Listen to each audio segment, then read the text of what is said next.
Good morning. నిన్న ఛానల్లో నేను ఒక వీడియో పెట్టాను. మీ రహస్య సంఖ్యను ఎలా లెక్కించాలి అన్న ఈ వీడియో మీరు చూసి వింటారు. సో మీ రహస్య సంఖ్యను ఎలా లెక్కించాలి అన్న ఈ వీడియో ఏంటి అంటే, మీ డీపెస్ట్ డిజైర్ ఏదైతే ఉంటుందో అది లవ్వా, మ్యారేజా, వెల్తా, హెల్తా, కెరియరా, జాబా, బిజినెసా, ఏదైనా కావచ్చు, హ్యాపీనెస్సా, పీసా, అబెండెన్స్ ఏదైనా కావచ్చు, దాన్ని మనం పొందడానికి మనకంటూ మనకు ఒక రహస్య సంఖ్య అంటే సీక్రెట్ నెంబర్ అనేది ఉంటుంది. దాన్ని ఎట్లా క్యాలిక్యులేట్ చేసుకోవాలి అనేది నేను నిన్న పెట్టిన వీడియో. ఈ బ్రీఫ్ ఎందుకు ఇస్తున్నాను అంటే, డైరెక్ట్గా ఈ షార్ట్ చూస్తున్న వాళ్ళకి అర్థం అవ్వడానికి చెప్తున్నాను. దాంట్లో మీకు వచ్చిన కామన్ డౌట్స్ ఏంటి అంటే, మనము ఒక్కదానికన్నా ఎక్కువ నెంబర్స్ అంటే, ఇప్పుడు నాకు లవ్ కావాలి, నాకు మనీ కూడా కావాలి. సో నాకు లవ్కి వచ్చిన నెంబర్, మనీకి వచ్చిన నెంబర్ రెండు రాసుకోవచ్చా అని అడుగుతున్నారు. ఒక్కసారి ఒక్కటే, one wish at a time. ఇది స్ట్రాంగ్గా చెప్తున్నాను. మనం ఎప్పుడైనా కానీ ఒక్కదానిపైనే టార్గెట్ చేయాలి. మన ఎనర్జీ మొత్తం ఒకదానిపైన ఫోకస్ చేసుకున్నప్పుడు మటుకే మనకి అది ఫుల్ఫిల్ అవుతుంది. సో ఫస్ట్ మనకి ఇది ఖచ్చితంగా కావాలి అనుకున్న ఒక్కదాన్ని ఫస్ట్ మీరు రాసుకోవాలి. అది ఎక్కడ రాసుకోవాలి అంటే, ఇది వీనస్ మౌంట్. ఇప్పుడు ఈ లైన్ నుంచి ఇట్లా గీసుకుంటే ఇక్కడ ఎత్తు భాగం ఏదైతే ఉంటుందో ఇక్కడ గ్రీన్ కలర్ కానీ, బ్లూ కలర్ కానీ, లేదు పర్పుల్ కలర్ పెన్స్తో మనం ఇక్కడ రాసుకొని ఆ సర్కిల్ గీసి ఆ సర్కిల్ లోపల ఆ నెంబర్ రాసుకోవాలి. అండ్ ఈ నెంబర్ రాసుకుంటున్నప్పుడు మీ కోరిక ఏదైతే ఉందో అది చెప్పుకుంటూ రాసుకోండి. సో ఇప్పుడు మీరు నాకు ఇంకొక కమెంట్ ఏంటంటే, నాకు ఫిల్మ్ డైరెక్టర్ అవ్వాలని ఉంది, నాకు గవర్నమెంట్ టీచర్ అవ్వాలని ఉంది. సో ఇట్లా నేను ఇవి పెట్టుకొని నేను క్యాలిక్యులేట్ చేసుకోవాలా అని అడుగుతున్నాను. కాదు, మీకు ఏంటి, ఫిల్మ్ డైరెక్టర్ అనేది కూడా job, school teacher, government teacher అనేది కూడా జాబ్. సో జాబ్ కిందనే మీ పేరు, పూర్తి పేరు రాసుకోవాలి. పేరు అంటే జస్ట్ మీ పేరు ఒకటే కాదు, ఇంటి పేరుతో సహా. సో ఇంటి పేరుతో సహా రాసుకొని మీ కోరిక ఏంటి, అవన్నీ జాబ్ కిందకే వస్తాయి కాబట్టి జాబ్ రాసుకోండి. జాబ్ రాసుకొని ఖచ్చితంగా ఏదో ఒక లెటర్ అయితే మనకి మ్యాచ్ అవుతుంది. ఇప్పుడు లెటర్స్ ఏమీ మ్యాచ్ అవ్వట్లేదు అనుకుంటే, ఇప్పుడు జాబ్తో మ్యాచ్ అవ్వట్లేదు, అప్పుడు మీరు మోర్ స్పెసిఫిక్గా వెళ్ళండి. గవర్నమెంట్ టీచరా, లేకపోతే డైరెక్టరా, ఫిల్మ్ డైరెక్టరా. సో అట్లా చూసుకొని అప్పుడు మీకు మ్యాచ్ అవుతున్న లెటర్స్ని తీసుకోండి. ఇప్పుడు నా పేరులో ఒక ఏ ఉంది, ఇప్పుడు నేను లేదు నా పేరులో 2 ఏస్ ఉన్నాయి అండ్ నేను ఏదైతే డిజైర్ పెట్టుకున్నానో దాంట్లో ఒక్కటే ఏ ఉంది అంటే, అప్పుడు ఒక ఏకి మనకి నెంబర్ మటుకే తీసుకోవాలి. ఒకదాంతో ఒకటే మ్యాచ్ అవుతుంది, ఒకదాంతో ఒకటే క్యాన్సిల్ అవుతుంది. అర్థమవుతుందా? అండ్ ఇంకొకటి ఏంటి అంటే, వేరే వాళ్ళ కోసం నేను చేయొచ్చా అంటే, ఎవరి కోసం వాళ్ళే చేసుకోవాలి. మీకోసం ఇంకొకరు చేయకూడదు, ఇంకొకరి కోసం మీరు చేయకూడదు, ఎవరి కోసం వాళ్ళే చేసుకోవాలి. అండ్ ఇంకేం అడిగారు,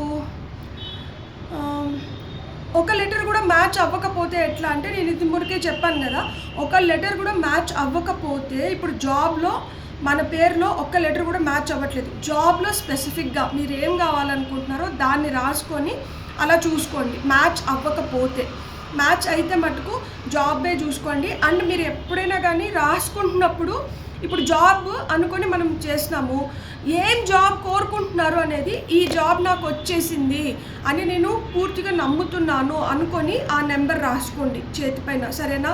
ఏదన్నా కానీ మనం నెంబర్ రాసుకుంటున్నప్పుడు ఈ పలానా కోరిక తీరడానికి మీరు అది రాసుకుంటున్నారు కాబట్టి ఆ కోరిక ఏంటి అనేది చెప్పుకొని అది తీరిపోయినట్లు మీరు ఫీల్ అవుతూ విజువలైజ్ చేసుకుంటూ రాసుకున్నప్పుడు ఏంటంటే దానికి ఇంకా మంచిగా స్ట్రెంగ్త్ చేకూరుతుందన్నమాట.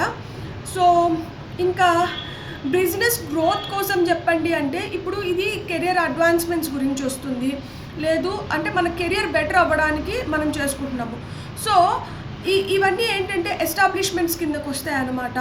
సో ఇప్పుడు మీరు కెరియర్ అనే రాసుకొని మీరేంటంటే, నా కెరియర్ చాలా ప్రోగ్రెసివ్గా ఉంది, నేను చాలా బాగా ప్రాస్పరస్ అవుతున్నాను, లేదు ఇప్పుడు నేను చూసి మీతో మాట్లాడుతున్నాను, సో నేను ఫేమస్ అవ్వాలి, పాపులర్ అవ్వాలి. సో ఫేమస్ అవ్వాలి, లేదు పాపులర్ అవ్వాలి, లేదు ఇప్పుడు మనకి గ్రోత్ కావాలి, సో కెరియర్లో గ్రోత్ కావాలి. So for growth, career growth అని రాసుకొని మనం ఏంటంటే మన పేరులో లెటర్స్ని మనం మ్యాచ్ చేసుకోవచ్చు అనమాట. సో నేను ఏం చెప్తున్నానంటే, క్లియర్గా మనకి ఏం కావాలి అనేది ఫస్ట్ తెలుసుకోండి. ఒక్కటే, ఒకసారి ఒకటి తీరిపోయిన తర్వాత ఇంకొకటి, అంతేగాని ఇది తీరకుండా 2-3 ఒకేసారి చేస్తున్నప్పుడు ఏంటంటే మనం కొంచెం ఎనర్జీ దీనిపైన పెడుతున్నాం, కొంచెం ఎనర్జీ దానిపైన పెడుతున్నాం, కొంచెం ఎనర్జీ ఇంకో దానిపైన పెడుతున్నాం, కొంచెం పెట్టిన దానివల్ల రిజల్ట్స్ రావు. పూర్తిగా ఎనర్జీ ఒక దానిపైన పెట్టినప్పుడు మట్టుకే, పూర్తిగా ఫోకస్ ఒక దానిపైన చేసినప్పుడు మట్టుకే మనం కంప్లీట్ రిజల్ట్స్ని పొందగలుగుతాం. అరాకొరా చేసుకొని అది అవ్వకపోతే మీరు చెప్పింది నాకు అవ్వలేదు అంటే who should be blamed. So కాబట్టి మీరు ఎప్పుడన్నా ఒకటే గుర్తుపెట్టుకోండి, ఎప్పుడన్నా కానీ ఒకసారి ఆ ఒకటి అయిపోయిన తర్వాత ఇంకొకటి, అంతేగాని అది అవ్వకుండా మనం ఇంకొక దానిపైకి వెళ్ళకూడదు. సో మీ ఫస్ట్ ప్రయారిటీ ఏంటి? ఇంకొక కమెంట్ కూడా వచ్చింది, నాకు ఫారిన్లో సెటిల్ అవ్వడం నా ప్రయారిటీ అన్నారు. సో ఫారిన్లో సెటిల్ అవ్వాలి అనేది మీ ప్రయారిటీ, మీ డిజైర్ అయితే మీరు ఏ కంట్రీలో సెటిల్ అవ్వాలనుకుంటున్నారో ఆ కంట్రీ పేరు రాసుకొని దాంతో మీకు ఏదైతే సంఖ్య వస్తుందో ఆ సంఖ్యని మీరు ఆ కంట్రీలో సెటిల్ అయినట్లు విజువలైజ్ చేసుకుంటూ రాసుకోండి.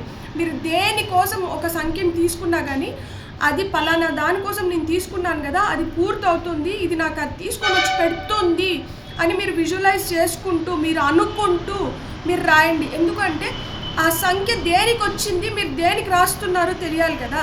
సో ఆ సంఖ్య దేనికి వచ్చింది, మనం దేనికి రాస్తున్నామో అని తెలుసుకొని అది చెప్తూ మనం రాసుకున్నప్పుడు ఏమవుతుందంటే దాంట్లో ఇంకా మనం పవర్ చేకూర్చిన వాళ్ళం అవుతాం అనమాట. సో నేను ఆల్మోస్ట్ అన్ని డౌట్స్కి క్లారిఫై చేశాను. ఒక wish at a time and పేరులో ఏ లెటర్ మ్యాచ్ అవ్వకపోతే ఇంకా స్పెసిఫిక్గా మనం దేన్ని కోరుకుంటున్నామో దాన్ని రాసుకొని దాని ద్వారా మనకి ఏదైతే సంఖ్య వస్తుందో అది రాసుకోవాలి. అండ్ మనకి బిజినెస్ గ్రోత్ కోసం అయితే మనం కెరియర్ అడ్వాన్స్మెంట్స్ అన్నా, లేదు కెరియర్ గ్రోత్ అన్నా అని చెప్పి రాసుకోవచ్చు, లేదు బిజినెస్ గ్రోత్ అన్నా అని చెప్పన్నా రాసుకోవచ్చు. సో మీరు ఎట్లా రాసుకుంటున్నారు, మీరు ఏ ఫీలింగ్తో రాసుకుంటున్నారు అనేది మనపైన డిపెండ్ అవుతుంది. మనకి ఎట్లా అనిపిస్తే మనం దాన్ని మనం విజువలైజ్ చేసుకుంటూ మనం దాన్ని ఎలా చేరాలి అనేది మనకి ఆ భావన బాగా తెలుస్తుంది. కాబట్టి ఇక్కడ మన భావ ప్రకటీకరణతో పాటు మనకి ఆ focus, concentration, at the same time clarity అనేది చాలా అవసరం. క్లియర్గా మనం అనుకున్న దాన్ని మనం చేసుకున్నప్పుడు ఏంటంటే మనం తొందరగా రిజల్ట్స్ని చూడగలుగుతాం అన్నమాట. So thank you so much, have a great day. నేను ఒకటి మళ్ళీ చెప్పాలనుకుంటున్నాను, నాకు వీడియోస్లో వ్యూస్ కానీ లేకపోతే ఏదైతే మనం ఇప్పుడు నేను చేస్తున్న దానికి నాకు తిరిగి ఒక రిజల్ట్ అనేది అది చాలా అవసరము. దట్ పాజిటివ్ ఎనర్జీ ఎక్స్చేంజ్ అనేది నాకు చాలా చాలా అవసరం. మీకు వీడియోస్ వాల్యుబుల్గా అనిపిస్తుంది, మంచిగా అనిపిస్తుంది అంటే ప్లీజ్ షేర్ చేయండి, సో దట్ ఇంకొంతమందికి తెలుస్తుంది. సో అలా ఛానల్ గ్రో అవ్వడానికి కానీ మనకి ఇంకా బెటర్గా అవుట్పుట్ రావడానికి కానీ ఇది హెల్ప్ అవుతుంది అనమాట. సో మీకు కానీ వీడియో నచ్చిందంటే please like, share and subscribe and please do hype the video. Thanks a lot for your encouragement and hope this continues forever. Have a great day. Bye bye.